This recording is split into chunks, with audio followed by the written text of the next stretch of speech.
আমার সার্টিফিকেটও নাই আর চাকরিও পাইতেছেন, তার কারণে আমি নিজেই ব্যবসা শুরু করছি। প্রতিদিনই মনে করেন যে 4-5 হাজার টাকা সেল হয়। মনে করেন কিছু বন্ধু বান্ধব আছে, তারা বলে যে শরবত বেচে ই করে, ওরা হয়তো বা ঘুরে ঘুরে যারা খায়, ওর আপনার আছে কিটা খাইতে পারে। আমার তো আর নাই, আমি যে ঘুরে ঘুরে খাম। আমার মনে করেন এটা করে খাইতে হয়, এটা কলেজে আমার ফ্যামিলি চলে। কে কি বললো তাতে তো আমার কিছু আইবে যাইব না, কারণ একবেলা আমি না খাই থাকলে হ্যাঁ আমারে খাওয়াইব না, আমারই করে খাইতে হইব। এখন কাজ বাজ করে খাওয়াটাই ভালো হইব, কারণ বইয়া থাকলে মনে করেন রাজার হলেও কুলাইব না। আগে এক সময় মনে করেন যে ফ্যামিলি টাকা পয়সা দিতে পারতাম না, আরো উল্টো বেলা আমার লাগতো, তখন হেরাও দিতে পারতাম, এই কারণেই পড়ালেখা করতে পারিনি। পরে ব্যবসা নিয়েছি, ব্যবসা নিয়ে এখন মনে করেন আমার ফ্যামিলি নিয়ে আমি ভালোই আছি। দুঃখের কথা বলতে ভাই, পড়াশোনা করতে নিয়ে এটাই তো সবচেয়ে বড় দুঃখের কথা। আসসালামু আলাইকুম। ওয়ালাইকুম আসসালাম ভাইয়া, কেমন আছেন? আলহামদুলিল্লাহ ভালো। আপনার এখানে কি কি পাওয়া যায়? এই জায়গায় দই লাচ্ছি পাওয়া যায়, তারপরে স্পিড ট্যাং লেবু পাওয়া যায়, পেঁপে জুস পাওয়া যায়, তারপরে লেমন মিন্ট, কোল্ড কফি, গোল্লা আইসক্রিম, আইস গোল্লা, এগুলো পাওয়া যায়। মনে করেন ভাই আমি পড়াশোনা করতাম, পড়াশোনা করার পরে মনে করেন খরচপাতি ঠিকমতো আমার ফ্যামিলি দিতে পারতো না। পরে একটা কাজে ঢুকি, এই দোকানই কাজে ঢুকি, মানে পরে কাজ করার পরে নিজে টাকা পয়সা কিছু জমাইয়ে পরে নিজে ব্যবসা লইছি।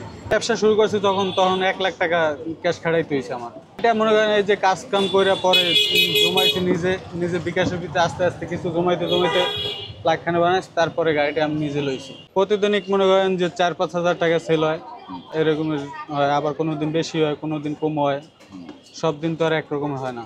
যখন বৃষ্টি টিষ্টি হয় তখন তো মনে করেন ঠান্ডা পড়ে যায়, তখন তো আর ঠান্ডা সবাই খায় না, তখন খুব কম চলে। যত গরম পড়বে অতই বেশি চলবে। দুঃখের কথা বলতে ভাই, পড়াশোনা করতে নিয়ে এটাই তো সবচেয়ে বড় দুঃখের কথা। যদি পড়াশোনা করতে পারতাম তাহলে তো একটা কোম্পানি তো চাকরি নেওয়া যাইতো, চাকরি করতে পারতাম, কিন্তু এখন তো আর ওইটা আমার সার্টিফিকেটও নাই আর চাকরিও পাইতেছেন, তার কারণে আমি নিজেই ব্যবসা শুরু করছি।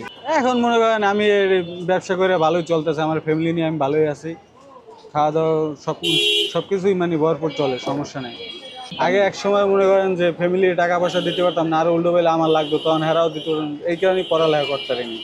পরে ব্যবসা নিয়েছি, ব্যবসা নিয়ে এখন মনে করেন আমার ফ্যামিলি নিয়ে আমি ভালোই আছি। বেকার যারা আছে মনে করেন তারা মনে করেন একটা কাজ কাম করা উচিত। মনে করেন বসে ঘুরে যে আমি চাকরি করব, চাকরি হইব, এই বর্ষে বই থাকলে কাজ হবে না। পড়াশোনা করছে বা মনে করেন পড়াশোনা করা শেষ হয়ে গেছে, তারপর চাকরি পাইতেছে না, একটা কাজে বাজে ঢুকবে, কাজ বাজ করবে, চাকরি মনে করেন ইন্টারভিউ দিতে থাকবে, পাশাপাশি যেই কাজ চাকরি হইব ওই সময় চাকরি করবে।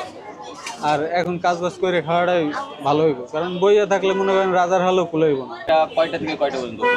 এটা বিকাল 4টা থেকে মনে করেন রাত 10টা পর্যন্ত।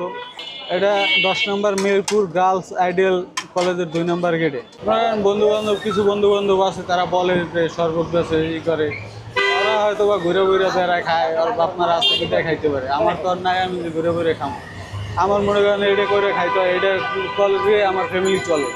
কে কি বললো তাতে তো আমার কিছু আইবে যাইব না, কারণ একবেলা আমি না খাই থাকলে হ্যাঁ আমারে খাওয়াইব না, আমারই করে খাইতে হইব। বরফটা আপনি করতে গেলেন? বরফটা ফ্রিজে তুমি বানাই, বাটি বইরা থুয়ে দিই, পরে বরফ হয়, পরে নিয়ে যাই। অনেকেই তো হচ্ছে আপনার এই যে মাছের বরফ এইগুলো নিয়ে আসে, আপনারা কি এটা করেন? না ভাই, মাছের বরফ এগুলো পাবলিক খায় না, কারণ মাছের বরফে ময়লা থাকে, দেখলেই পায়ে বোঝা যায় যে ময়লা আছে, কিন্তু আমগো এটা ওরকম না। আমরা ফ্রিজে বাটি বেড়ে থুয়ে দিই, পরে পানি বাটি বেড়ে থুয়ে দিই, পরে বরফ হয়, পরে বাই করে নিয়ে আসি। এইটা হচ্ছে আপনার ইমরান ভাইয়ের লাচ্ছি, আর ঠান্ডা বেশ হচ্ছে গিয়ে ঠান্ডা আছে, তো এটা হচ্ছে টেস্ট করে দেখি আসলে এটার স্বাদটা কেমন। বিসমিল্লাহ। আর ঠান্ডা আছে এবং দইয়ের পরিমাণ বেশ ভালোই আছে, আমার কাছে বেশ ভালো লাগছে। ঠিক আছে, দেখা হচ্ছে অন্য কোনো ভিডিও, ততক্ষণে ভালো থাকুন এবং এসএস ফুড অ্যান্ড কিচেনের সাথেই থাকুন।